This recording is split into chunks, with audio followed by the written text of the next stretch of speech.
चासालो हापानिया Tripura medical college ते doctor Bram teaching hospital नि फिलचिसनि संसमा साल पालायजाखा असालनि पालाव थाङै मानसाका हासनि मन्त्रि अक्रा डॉक्टर मानिसा खबै कलेजनि फोरोंनाय राव कगनारथांनि मन्त्रि अक्रा साका रों सिरोंमानि लगे लगे हदा हामग्रनि बागै सामुं खालायनायनि सिगाङै फैना नांनाय सिरोंनाय राव साकनायनाय रगबो हदा हामग्रनि बागै सामुं मा खालायनाय आबो हाइके जतनि चाइतक मुंबाय हासनिनो हामसाक त्रिपुरा स्नामनानि इमां नुगमानो बायतां खालाय मानाय संसामा सालरगै सकार बुया फरजाका असालो आपनि बिसिंगो गोबां कुगनो बरिरक आबो हासनि बागै गंजुगनानि कक्से बरिरकनि हामग्रनि बागै सेबक आसुक थायो 33% रिजर्वेशन रखा हासते हापां हनै सागा मन्त्रि अक्रा আর আজকে হচ্ছে 17 ফাউন্ডেশন ডে। তো এই ফাউন্ডেশন ডে উপলক্ষে আজকের এখানের যে সভার সমাবেশ মঞ্চে উপস্থিত আছেন chairman society for Tripura medical কলেজের ডক্টর রুমতেশ রায়, যিনি একটু আগে ওনার বক্তব্য এখানে রেখেছেন, আমাদের হেলথ অ্যান্ড ফ্যামিলি ওয়েলফেয়ার ডিপার্টমেন্টের মাননীয় সেক্রেটারি ডক্টর দেবাশিস বাসু, আমাদের SF TMC মাননীয় CEO শ্রী স্বপন সাহা মহোদয়, IS রিটায়ার্ড, উপস্থিত আছেন ত্রিপুরা মেডিকেল কলেজের মাননীয় principal professor doctor Arindam Dutta মহোদয়। তাছাড়া আমার সামনে এখানে উপস্থিত আছেন ডক্টর ব্রাম টিচিং হসপিটালের এই কলেজের মাননীয় মেডিকেল সুপারিনটেন্ডেন্ট শ্রী জাকির কুদ্দার, এবং এখানে নার্সিং ইনস্টিটিউশনের প্রিন্সিপাল মহোদয় এখানে উপস্থিত আছেন আমাদের সবার শ্রদ্ধেয় প্রফেসর ডক্টর মিহির কুমার দাস।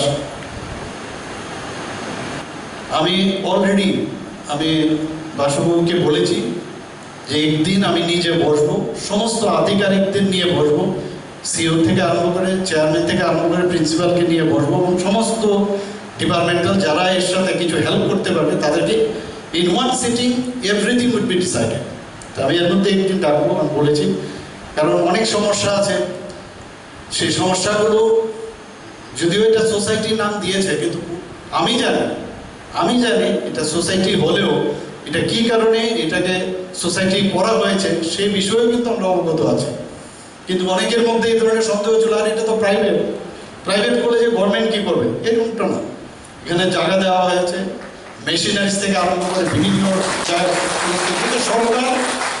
সরকার তার লিমিটেশনের মধ্যে থেকেও সাহায্য করতে পারে, কোনো অসুবিধা নেই। আমি এর মধ্যে ইউনিয়ন হেলথ মিনিস্টারের সাথে কথা বলেছি, আমি ওনার সাথে দাবি করেছি, আমি প্রাইম মিনিস্টার সাহেবের সাথে কথা বলেছিলাম একবার, যে আপনি একবার ডিক্লেয়ার দিয়েছেন ত্রিপুরাতে একটা এইমস, প্রতিটা স্টেটে একটা এইমস করবে, সেটা ডিক্লারেশন। তো ডিও লেটার আমি পাঠিয়েছি, এবং সেই সুবাদে আমি ইউনিয়ন হেলথ মিনিস্টারের সাথে কথা বলেছি। তো যখনই কথা বলি TMCটাই আমার মাথার মধ্যে ঘুরে, যে এটাকে এইমস দিয়ে করা যায়, হবে কিনা আমি জানি না। তাই বললাম যদি এইমস আপনি না করেন, অন্তত ওকে নেগ্রিন বা রিমসের মতো একটা করুন, কারণ এখানে যে ওদের যে ক্রাইটেরিয়া আছে একটা এইমস করতে গেলে, সেই ক্রাইটেরিয়া এখানে সম্ভব হয় না। তো রিমস বা নেগ্রিমের মতো করলেও স্ট্যান্ডার্ডাইজেশন অফ দ্য কলেজ অনেক বেশি হাই হবে, ট্রিটমেন্ট এবং আমাদের যারা টিচাররা আছে, ডাক্তাররা আছে, তাদের কোয়ালিটিও অনেক বেশি বাড়বে। প্রচেষ্টা চলছে। এখানে আমার মনে আছে ডেন্টাল কলেজ খোলার জন্য আমি অলরেডি বলেছিলাম আমাদের চেয়ারম্যানকে, CEO সাহেবকে বলেছিলাম, ওনারা আমার কথায় একটা অ্যামাউন্ট অলরেডি যেটা ইন্সপেকশনের জন্য আসে তার জন্য ওনারা পাঠিয়েছেন। তো সেইভাবে জায়গাও হয়েছে, জমির এখানে এই জমিটা কিন্তু এতদিন ধরে আপনারা শুনে অবাক হবেন যে এই জমিটা কিন্তু গভর্নমেন্ট ছিল, কিন্তু গভর্নমেন্ট হস্তান্তর করেনি, লিজ কিন্তু দেয়নি। সেই কাজটাও আমি করতে হয়েছে আমাকে ক্যাবিনেটের মধ্যে, তখন আমি মুখ্যমন্ত্রী ছিলাম না, বারবার বলে কয়ে, কারণ ওইটা যদি পাঠাতে হয় ডেন্টাল কাউন্সিল অফ ইন্ডিয়াতে, এই জায়গাটা আপনাদের কিনা সেটা প্রমাণ করতে হবে, সেই কাজটা আমি করেছি। যতটুকু পেরেছি আমি তখন, that time I was not CM এবং হেলথ মিনিস্টার এখন। তো সেই জায়গায় আপনারা জানেন যে এখানে যখন আরটিপিসিআর এর যখন কথা হলো, আরটিপিসিআর এখানে টিএমসির মধ্যে বসানোর কিছুটা হলো আমি হেল্প করেছি। আরটিপিসিআর এখানে বসেছে, যেটা কোনোদিন আগে প্রচুর টাকার বিষয়, আরটিপিসিআর সস্তা নয়। এখানে যে প্লান্টের কথা বলেছে, অক্সিজেন প্লান্টের কথা, সেই সময় আমি চেষ্টা করেছি। সবসময় টিএমসির মধ্যে থেকে আমরা নিয়েছি, কিন্তু আমাদেরও দেওয়া উচিত। টিএমসি থেকে আমরা নিয়েছি, কিন্তু আমাকে রিকগনাইজেশন, আমি প্রফেসর হয়েছি, আমি নিয়েছি, আমাকে রিকগনাইজেশন দিয়েছে, তা আমাদেরও উচিত। যেটা আজকে আমাদের দুই সার্জন এখানে যে একটা যে দুটো প্রাইজের কথা ওনাদের তরফ থেকে ঘোষণা করবো, এটা দেওয়া, এটা যে এটাও কিন্তু প্রমাণ করে আগামী দিন উদ্বুদ্ধ করবে আমাদের অন্যান্য কলিগদের বিভিন্নভাবে হেল্প করা উচিত। নিয়েছি তাহলে দেব না কেন? তো এই মানসিকতা নিলে তবেই এই কলেজটা অনেক উন্নতি সাধন হবে। যে প্রথম আজকের দিনে, আজ থেকে 16-17 বছর আগে যখন প্রথম ফাউন্ডেশন ডে হয়, তখন এই বাইরের বড় জায়গা নিতে হচ্ছিল। এই ক্লাইমেটও ছিল এইরকমই, গরমের অবস্থা কাহিল। তো এক এক সময় মনে হতো শীতের সময় এই ধরনের ফাউন্ডেশন হলে ভালো হয়। তো সে মনে আছে, ঘামছি একদিকে, প্রচুর লোক এসেছিল তখন। তো ফাউন্ডেশন স্টোনের এই যে এখানে আমি দেখলাম ওয়ালে যেটা এখন গেঁথে আছে, সেটা তৎকালীন সময়ে সেটা ওখানে ফাউন্ডেশনটা ইনোগ্রেশন হয়েছে। পরবর্তী সময়ে অনেক উতার চড়াও এখানে হয়েছে, আমাদের সেক্রেটারি মহোদয় এখানে বলেছেন। কিন্তু আমার মনে আছে আমাদের কাউন্সিলিংয়ের মিটিংয়ে যখন সরকার এটাকে টেক আপ করলো, তখন এমন একটা অবস্থা হয়েছিল, আজকের থেকে এটা ফাউন্ডেশন ডে। আমি অবজেকশন দিয়েছিলাম, আমি জানি না অনেকে মনে আছে কিনা। আমি বললাম, আরে আপনারা এইভাবে প্রতিদিন ফাউন্ডেশন ডে কী করে হয়? ফাউন্ডেশন ডে যদিও 2005-এ আমরা এমসিএ এর পারমিশন পাইনি, নট আমরা দেয়নি আমাদের, তবুও ওই ফাউন্ডেশন ডে একদিনই হয়। তখন সেটাকে বললাম, কোথায় আছে আপনি গিয়ে দেখুন, ওখানে সেই মাটির থেকে একদম উপরে মাটি পড়েছিল, সেটাকে উঠিয়ে আমরা এই ফাউন্ডেশন ডে, যেটা একটাই ফাউন্ডেশন ডে হয়, এখন আজকের দিনে আমরা কিন্তু সেটা পালন করছি।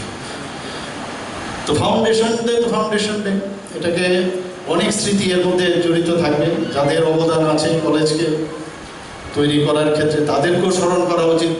আজকের দিনে আমি একটা সবার কাছে এখানে আবেদন করব, এখানে যারা কর্তৃপক্ষ আছে, যারা এই ছুটিরা আছেন, যে একটা ই বুক বের করানো উচিত, যে এই কলেজকে কারা কারা, আজকে অনেকে আছে, অনেকে আগে ছিল, তারা কি কি অবদান, কে কি করেছিল, তাদের সম্পর্কে ছোট ছোট অল্প অল্প জিনিস একটু লিখে ওদের ই বুক একটা তৈরি করা, যাতে আগামী প্রজন্মের যারা এখানে আসবে বা অন্যান্য ত্রিপুরার লোক, ওরা জানতে পারে কারা কারা এই কলেজের জন্য কে কি করেছে। এটা একটা ই বুক যদি আপনারা তৈরি করেন, পয়সা বেশি লাগবে না, সেটা হলে আগামী দিনে সবাই স্মরণ রাখবে এটাকে, এবং সেটাই হবে সত্যিকারের অর্থে আজকে ফাউন্ডেশন ডে তে এটা সেটা সার্থক হবে আজকের দিনটা।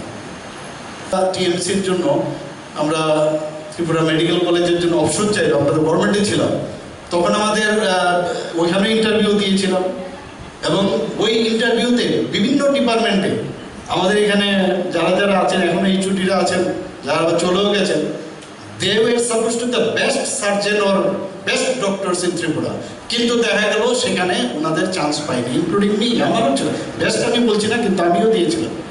শেষ পর্যন্ত এখানে আমরা আসলাম, আসার পরে ওখান থেকে যারা ছিল তারা বলছে সমস্ত ডাস্টবিনে, সমস্ত আমার মতো ডাক্তার ডাস্টবিনে নাকি পাঠিয়েছে ওরা, এইরকম কথা আমাদের শুনতে হয়েছে। কিন্তু এই কথাগুলো শোনাতে লাভ হয়েছে, যখন আপনাকে এই কথাগুলো বলে জেদ উঠে কিন্তু মনে, এবং ভিতর থেকে যখন জেদ উঠে, এই জেদটা কিন্তু এরকম না, it is transforming in action for betterment.